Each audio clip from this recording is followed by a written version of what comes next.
hope you are all enjoying your awesome games done quick 2023 online so far. I know I am. I always am. That's always something that I will be doing, enjoying the marathon. Also, I am Kung Fu for a Cup. Hello, and today I am joined by the wonderful Dr. Whit Growdon. Yes, you heard that right, Growdon, which is amazing. Who serves on the board of directors for PCF, or the Prevent Cancer Foundation. How are you doing today, Whit? Hi, how are you? I'm really excited to be with you. Fu, it's really nice to be here and be sharing in this awesome event. Yes, absolutely. And I know that you're a little bit newer to the gaming and live streaming space, so welcome aboard. You're now a part of it in a way, which is wonderful. So we'd love to learn. So cool. So we'd love to learn a bit more about you and what you do with PCF, your experiences and things like that. Now, I know that you also have some wonderful facts here that I've been reading about. Currently, you're a specialist in the Gynecologic Oncology at NYU, which is wonderful. So I'd love to hear a bit more. For those who don't know about Gynecologic Oncology, can you tell us a little bit about what that means and what you do with that?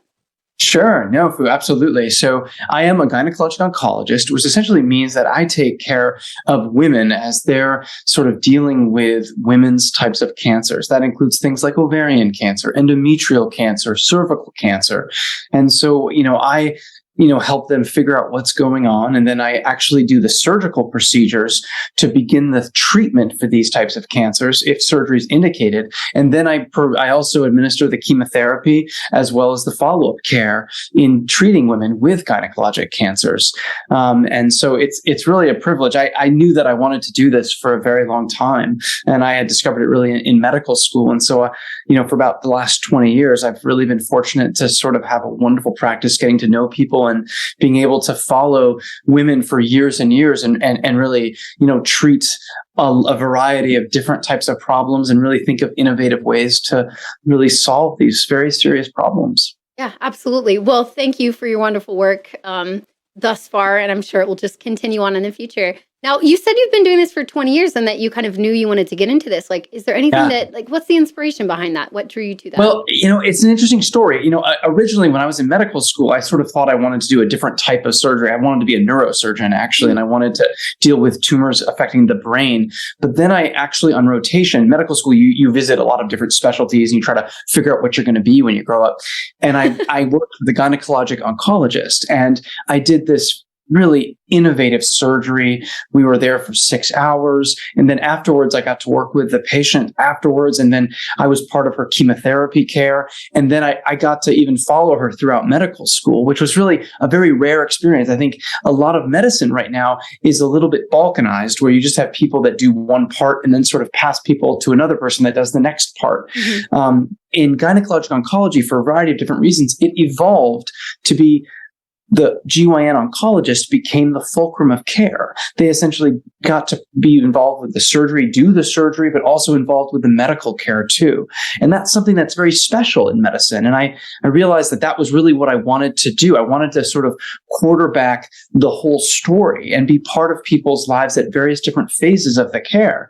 And that's very special, and that persists today. Even though care is very exciting and there's a lot of moving parts, I still get to have a role in every phase. And I think that's a very special thing for me. I think that's special in medicine. And I think that, that's what I really relish about this whole specialty and field. It really is exciting. Yeah, for that absolutely. reason. I mean, it feels like a very well-rounded experience. And I'm sure the patients also really, really appreciate the fact that they get to be with you in all of these different steps through this process. It must be incredibly scary and awful and painful. And so the fact that they have you as this consistency throughout the process is a really wonderful thing. That absolutely makes sense to me as to why you would get into this. Yeah, so it was really an obvious choice for me. So I switched gears and I haven't looked back. Mm-hmm. Yeah, and so you were saying a little bit about there's some things that change and evolve throughout time. Now, what would you say are some of these things that have changed recently in terms of innovations and new technologies moving forward to help with? Well, it's interesting. I think that there have been remarkable strides made in the area of screening for certain gynecologic cancers, as well as therapeutics for gynecologic cancers. The things that sort of jump to mind are specifically things like cervical cancer. I think that cervical cancer used to be a cancer that we didn't understand perfectly maybe 20 years ago. When I sort of started out, we were just in the fledgling stages of vaccination against HPV, which is the causative agent of cervical cancer. And they were just, it was FDA approved in 2003. So this was a very early type of event. It was something where we were just beginning to scratch the surface of that. And since that time, we have really developed incredibly good screening tests for cervical cancer that are precise molecular tests that have really moved beyond the conventional pap smear that was described as early as the 30s and the 40s. So we've really innovative care in the screening setting. And then I would say developmental therapeutics have really changed things for women with endometrial cancer as well as ovarian cancer, where it used to be that a lot of oncology care was just prolonging life, that once cancer was established, you really could just make people live longer with it and live better with it. And those were really important goals. But what our real goal was understanding it in the lab so that we could cure it. And I would say in the last 5 years, we've had major strides in developmental therapeutics that have led to us moving the bar of cure and really having prolonged remissions longer than 5 years, which we arbitrarily deem a cure. And I would say that in the areas of immune therapy, which is harnessing one person's own immune therapy to attack their own cancer and recognize it as foreign, almost like a virus or a bacteria, they recognize the cancer as foreign, and then their own bodies clear it. We have drugs that induce the immune system to do that against a lot of gynecologic tumors. Yeah. We also have developed therapeutics that look at the molecular stamp of a woman's cancer, and then you figure out what's going on, and then you can give them a specific special pill that will actually unravel that tumor's ability to live. And it targets just that. So now we used to treat all women with ovarian cancer, for instance, all the same. They all got the same drugs, regardless of what their molecular underpinnings were. That's totally changed, Fu. Now, my patients get a molecular test up front. I understand what group they're fitting into, and then we assign a specific therapeutic based on their molecular signature. This is really precision medicine. People have used the words like personalized medicine. And I think that's got to be the goal, right? And, I think that having strides in both preventing cancer and screening for it, discovering it early, as well as if it gets established, having something really important to do with it, those have to be the major goals. And I think there's exciting developments in both those major phases. Yeah, absolutely. Okay, so it's really amazing to hear about some of these therapeutics, which is a newer term for me, but totally makes sense. That have been coming out lately with like the pill that can unravel. That's wild. That's wonderful. It makes a real difference. Yes, seriously. But moving back to the screening a little bit, I just want to hear a little bit more, because I know that you're also involved in early detection, and just kind of giving a little bit more info about the kind of process for that, and giving anybody advice on how often they should go and what they should look out for. It's interesting. I think that while we've made great strides in screening, there are remarkable knowledge gaps about other types of cancers that we can't screen for. The poster child for cancer screening is cervical cancer. And, cervical cancer in 1900 was the second most incident cancer that affected women. And it was in some places of the world, the number one cancer that was incident and the number one killer of women in the 1900s. They then developed the pap smear in the sort of 30s, 40s, and it really came to the forefront. And suddenly cancer rates fell off. Essentially, we were discovering it before it could become cancer.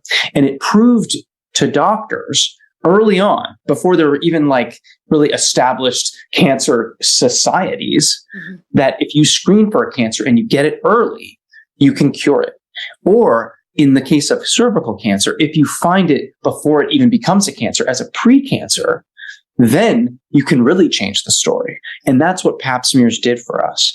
And since that time, pap smears, all they were just looking at cells under a microscope. And if they looked a little bit atypical or weird, then we got more worried about them. Right.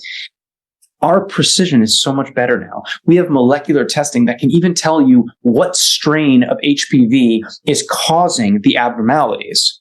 And then based on the strain, we can assign risk of progression or regression, and then triage it. And so the screening guidelines for women for, say, pap smears are enormously complicated.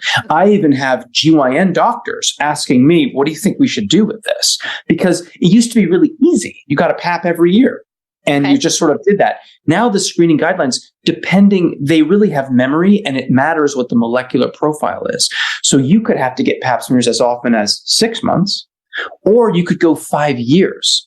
It all depends on what the molecular profile is. So what I would say to my friends, what I would say to groups of people who are thinking about screening, I would say what you want to do is talk to your doctor about what screening strategy works for you based on your past. Right. And it's all about seeing your doctor at regular intervals and saying, I've heard that molecular profiling is really important for my pap smears. Where do I stand? Do I have HPV? Do I not have HPV? Because the truth is, HPV is endemic. 80 to 90% of people that have ever had any sexual contact will have HPV. Wow. And it will either be transient or it will, like our immune systems might take it away. And that's true of men and women. I think it's going to go down, Fu, and I'll tell you why. We now vaccinate young women and young men against HPV. In fact, that's not a mandatory vaccine, but it's a vaccine that I would recommend everyone get for their children and for themselves. And it used to be you have to be under 26 to get it. Not true anymore. Now you can get the vaccine under the age of 45. So this is a vaccine that women can get almost at any age, or women and men can get at almost any age. Mm-hmm. So that is how we prevent cervical cancer. You prevent it from happening. I think that in my work with the Prevent Cancer Foundation, I've really been exposed to strategies in places where screening has been shown to be ineffective, and we have to make it effective. Ovarian cancer is a great example of this. Right. Ovarian cancer, unfortunately, presents at late stages. There's no screening test. It's been called by some people the silent killer, which I think is a really scary name. Yes. Because it makes you think that, like, oh my goodness, it's like something that's just going to come for you and you won't have any way to even stop it. It's a rare type of cancer. And a lot of times there actually are symptoms associated with it if you really probe people. But the truth is that we don't have a screening test. You can't just see your doctor and get screened for ovarian cancer. Someday we will. And I think that a lot of interesting proposals have come through that have been looking at multiplexed blood tests, where you can look at specific protein profiles and understand what's at risk. What types of profiles will place women at risk of getting ovarian cancer? Right. And I think that these are the types of screening endeavors that have been supported by Prevent Cancer. And really, Fu, by you. I mean, I think that your support of the Prevent Cancer Foundation allows us to actually fund innovative projects that are really on the cutting edge, that even the government is sort of like, you know what, it's a little edgy for us. Yeah. Because that's the problem, is that government generally will only fund things that are a slam dunk and obvious. Right. Whereas some of the most exciting experiments are not those. Those are the ones that are high risk and high reward. A lot of them don't pan out, but if they do, that'd be amazing. Exactly. And so we want to push the bar and improve screening. I think a lot of also the screening work that needs to be done is population health. There's whole populations of different people that aren't screened at all. Meaning there is a screening test. They could be getting colonoscopies. They could be getting Cologuard, but they're not. Right. There's barriers. And I think that there's been a lot of work and a lot of funding that we've given out over years looking at population screening. And again, your support makes all of that happen. And it's helped us understand what the barriers are to screening specific populations, even in cancers where we know we have effective screening. Mm-hmm. Yeah. I mean, and again, don't say it's me. It's everybody watching right now, everybody at home, right. Everybody being a part of this marathon. They've put in so much work and it's wonderful. So it's always great to be able to have this connection with you all and be representing the Prevent Cancer Foundation. And good to know about all the screening information. So anybody at home, make sure you're getting screened. Please talk to your doctor. Don't avoid going to the doctor. I know that it can seem horrible, but look how incredibly friendly and compassionate Whit here is, which is really amazing. So I appreciate all of the information you've given us. Thank you for sharing your stories and experiences with us today, Whit. It's been wonderful. Please, everybody here, if you can, give what you can to the Prevent Cancer Foundation. It's such a wonderful cause, and you can see the kind of, again, compassion and drive that people have into early screening, detection, and treating cancers so that we can get rid of them because they're awful. But anyway, thank you so much again for speaking with me today. It's been an absolute pleasure, and I hope you all enjoy the rest of the marathon. Thank you so much for watching. I will hand it back up to the host. All right.